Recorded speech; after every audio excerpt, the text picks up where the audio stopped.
So, Dr. Crystal, feel free to add or critique that definition in any way that you would like. But can I also ask you if you can help us with a sense of scale?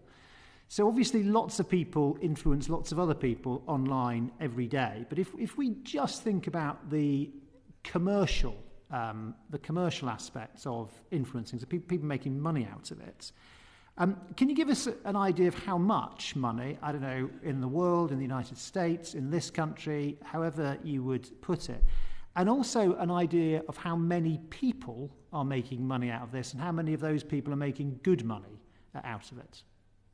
Dr. Crystal. Sure.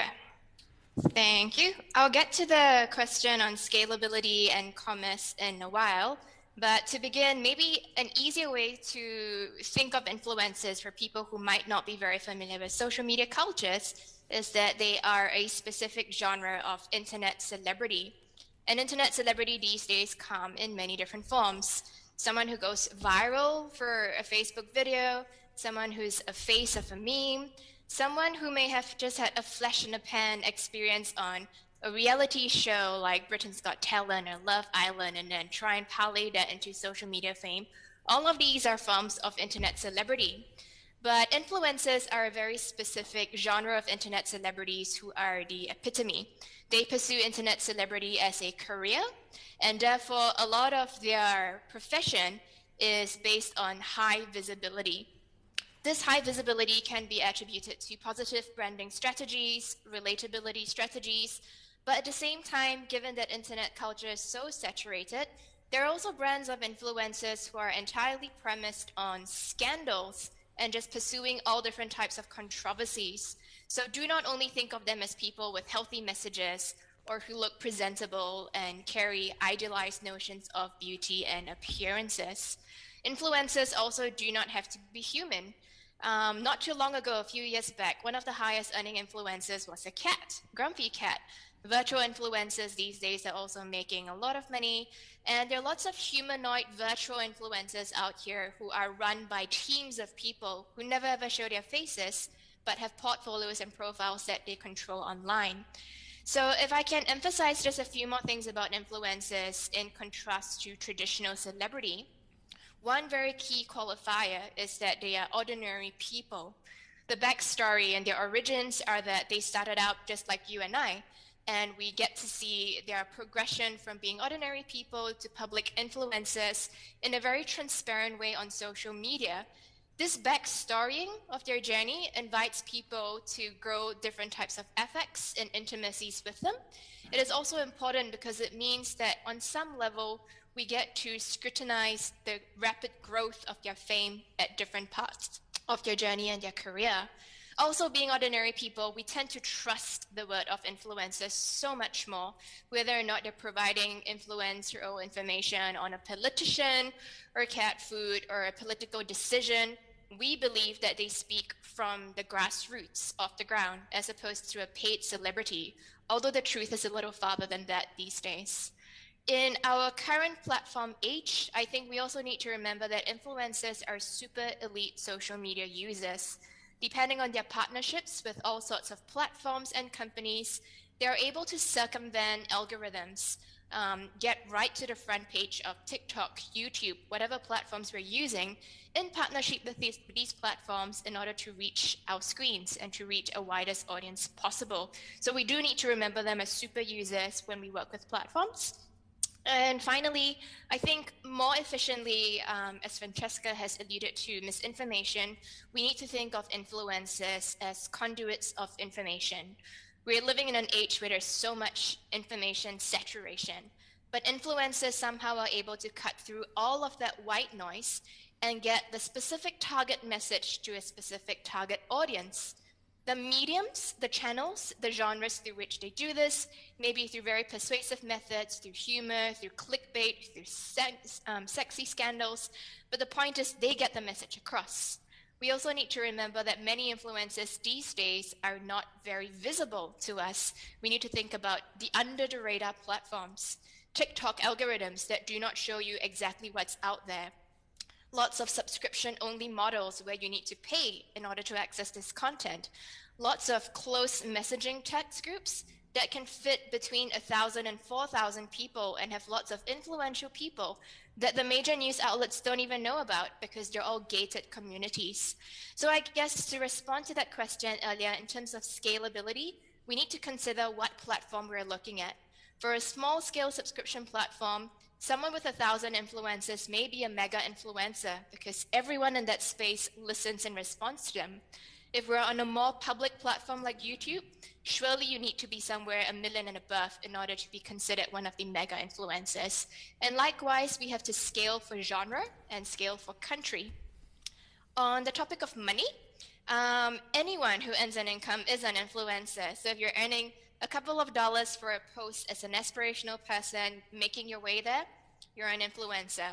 If you're one of those guys who's got your hand in every genre, any pot of money, earning tens of millions of dollars, that also makes you an influencer. But perhaps something to offer the crew that we have here is looking at one of the newest platforms on TikTok.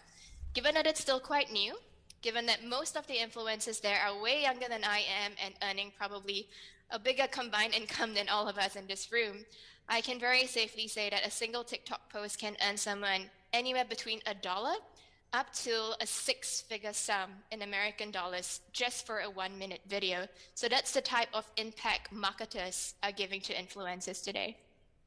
So thank you for that, Dr. Chris. There's a lot in what you just said, but specifically on scale, I suppose what I'm trying to get at is, I mean, we understand the fact there are some people, a few people who make a vast amount of money. Presumably there are a lot of people who make little money, but spend quite a lot of time doing it. Give us an idea of how many people do this for their full-time job. For their full-time job, well, based on my interviews with agencies around the world, they tend to classify the influencers into 4 categories. There are the aspirants whom they're grooming and who may be in influencer parallel industries like small businesses, artists, actors, actresses, the modeling industry. They consider them being in the incubator stage on their pathway to becoming full-time influencers the moment they can concentrate on that. In the second tier, the influencer agencies consider the micro to meso influencers who are earning a healthy income, but not healthy enough that this is the only thing they can survive on. So they may have side income going along to be able to pay rent and pay the bills, but it doesn't discount the fact that they put in more than full-time amount of work hours into this craft. In the third vein, we have your bona fide full-time influencers. We say they do this as a day job, but really this is a kind of job that is taking you up to 20 hours a day in order to keep with not just content production, content curation, putting your content outline, having to go through your feedback, comments, protect yourself against that negativity, and then on the side also deal with client engagements. And the top tier for many influencer agencies are the full-fledged influencers who are in themselves a brand.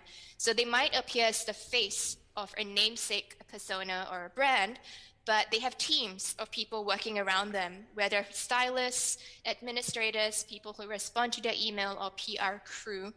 I would say that in general, maybe 5 to 10 years ago, out of every 10 people I interviewed in my studies, only 2 or 3 of them could classify as being full-time influencers because it was difficult to make money in that vein. These days, though, for every 10 people I interview in the Asia Pacific region, concentrated in Australia, as well as in China, Japan, and Korea, at least 8 out of 10 consider themselves professionals. Even if they're only making $2,000 to $3,000 a month, enough to pay rent and for their living expenses, that to them is considered a full-time job just based on the amount of hours they're putting into it. Thank you. And Em, thanks for your patience. But perhaps you could tell us your story about how you got into this and how it's developed, Em. Yeah, so hi, thank you for having me. It's such an interesting thing to listen to because I started this as a complete accident. I didn't realise this was a business, and I feel like I kind of wasn't lucky in terms of I missed the kind of huge YouTube start, the girls that started years and years ago in say 2012. and then got like 10 million YouTube subscribers because they did ride the algorithm out because they were kind of the only people doing it then. But I wanted to go to university, the University of Leeds, and study broadcast journalism. And I asked the admissions tutor, what should I do? I've always wanted to be a magazine editor. And he said, start a blog. So I started a blog. I didn't really know what blogs were. So I started as a traditional blogger. I wrote a blog and people were reading it. And I think the crazy thing about it is, and this is definitely the same for now, unfortunately, the people who were reading it was a mix of people that liked me and people that hated me. Just kind of like how people on social media, they maybe don't like you, they're maybe annoyed by what you're doing, but they're still watching. So I very quickly found that I started this blog and the page views were huge. And then I won Cosmopolitan. And I was very late to the party with YouTube and Instagram. I just didn't really have the confidence. The people on there are so confident, and it's taken me years to kind of get that level of confidence. So I feel like then I kind of started YouTube and Instagram, and I would say that I don't have millions of followers, my friends do, but I still make a very similar income and work with similar brands, just because actually, as other people have said in the discussion, it's not just about numbers anymore. Brands actually, they want good content. They just want authenticity. If you genuinely like their brand, for example, they are more likely to actually work with you because you are that kind of girl next door. I'm a normal girl from Yorkshire. People have watched me, as we said, grassroots level. They've watched my university journey. They've seen my breakups. They've seen my heartbreak. They've watched me move house. They've seen me move to London. And I guess it's that reality, not reality TV, but the reality of my life that people like and people are growing up with me. Thank you, Em. What would you say in advice if a teenager said to you now, I like what you do, I'm thinking of doing this as a career. What would your advice to them be? So I always say it's so interesting now that people see this as a career. And when I started the University of Leeds, I did a course that was all about entrepreneurship. And it's only then that they said to me, put a business plan together. This could be a business. You're making money from this. And it suddenly switched my mind. And I thought, wow, this is crazy. This is a whole industry. I had no idea you could make money from this. I went into it completely naive. So for the people that want to go into it now just to make money, I actually say to them, don't have that as your sole mission, because people seem to think that you can just grab a camera and make money. You know, the thing that people say to me the most when I tell them what I do is, oh, do you just take selfies all day? I don't think they quite realize that it really is 20 hours of work a day. I mean, I started my blog in 2012, and I don't think I started making money until 2015. So it really was a long slog and a real passion project to get any money. Obviously, there are some people who they go on social networks and they just boom and they just make loads and loads of money from the outset. But I do try and manage people's expectations that you should expect to work for free for quite a long time.